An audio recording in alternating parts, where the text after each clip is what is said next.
kita sedang ada di kuburan Londo. Kuburan Londo Sukun ini adalah salah satu tempat yang unik sebetulnya di Kota Malang, bahkan mungkin satu-satunya ya, karena kuburan Londo Sukun ini sudah ada sejak zaman Belanda dulu.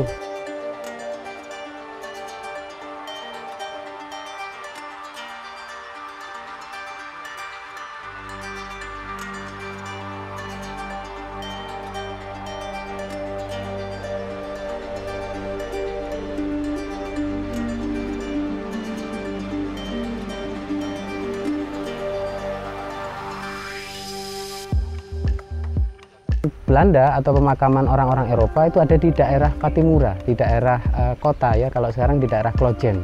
Nah sekarang setelah itu karena wilayahnya terlalu sempit dan ada pengembangan kota, sehingga dengan boplen ketiga itu ke Sukun ini. Ini masih dimanfaatkan sebagai pemakaman umum Nasrani di Kota Malang. Begitu. Dan karena makam ini sudah digunakan sekian lama, mulai tahun 1920 itu, di sini menyimpan banyak sekali cerita tentang tokoh-tokoh yang dimakamkan di kuburan Londo Sukun ini. Nanti kita bisa mungkin lihat beberapa tokoh terkenal di zamannya yang memang sangat berpengaruh di Kota Malang. Oke teman-teman, kita sekarang ada di lokasi Tugu Jepang di kuburan Londo. Tugu Jepang ini adalah satu-satunya kompleks pemakaman Jepang yang ada mungkin di Jawa Timur, sehingga di dalam setiap tahunnya Konsulat Jenderal Jepang di Surabaya ini selalu mengadakan peringatan penghormatan leluhur di sini. Jadi di sini dimakamkan orang-orang Jepang yang terlibat di dalam masa perang dulu, di Perang Dunia Kedua, yang termasuk waktu itu ada di Indonesia. Ada dari korban militer, bahkan juga ada korban dari para korban sipil. Di belakang tugu ini ada tulisan yang mungkin bisa memberitahukan sedikit informasi walaupun dalam berbahasa Jepang, bahwa monumen ini dibangun lagi pada tahun 1982. Setelah sebelumnya ini hanya menjadi gundukan tanah saja yang digunakan sebagai lokasi makam.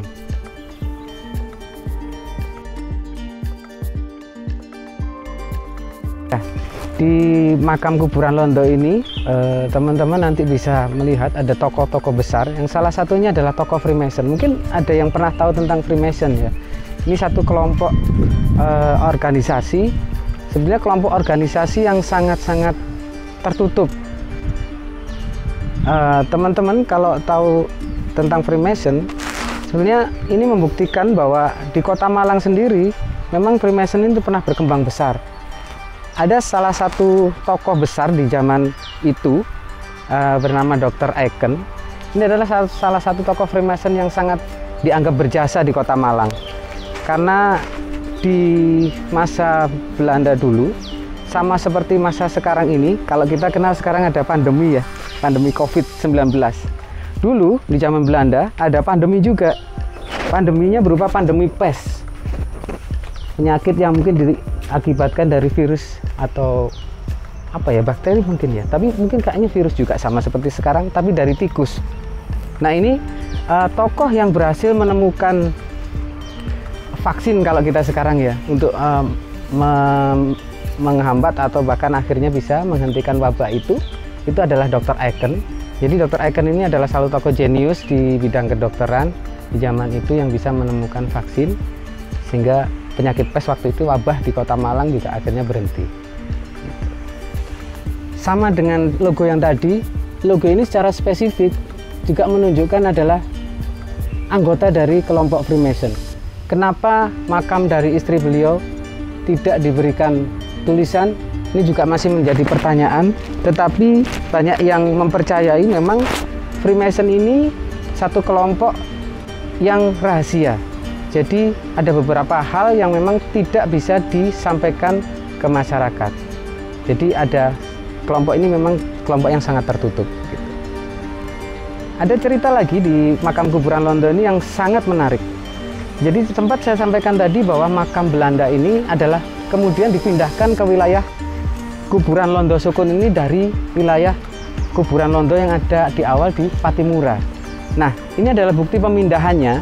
Ada 2 bunker yang dijadikan satu makam bersama dari kurang lebih 900 kerangka manusia yang dipindahkan dari makam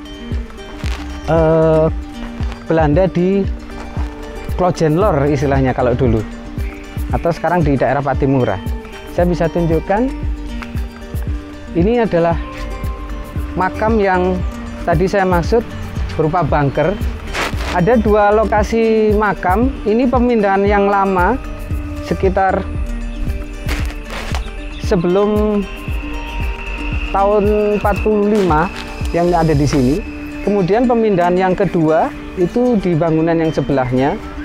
Masih ada penanda atau prasasti waktu pemindahannya. Kalau teman-teman bisa melihat juga di sini, ini ada semacam prasasti yang mungkin bisa dibaca bahwa di sini dimakamkan kembali jenazah-jenazah yang dipindahkan dari kuburan Kristen Klojenlor pada 17 Oktober 63. Teman-teman, ada satu tokoh lagi yang sangat besar yang dikenal di zamannya waktu itu. Ini adalah tokoh pendiri dari gereja Jawi Wetan. Kalau teman-teman Nasrani di gereja Jawi Wetan pasti kenal dengan beliau, adalah Pendeta Johannes MD. Pendeta Johannes MD ini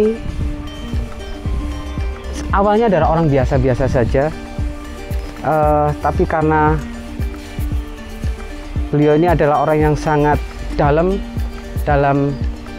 kerohaniannya, akhirnya beliau juga mengembangkan atau menyampaikan kerohanian mereka dalam agama Nasrani ini. Itu konsep penyebaran agama yang masih menyerap budaya dari masyarakat sekitar.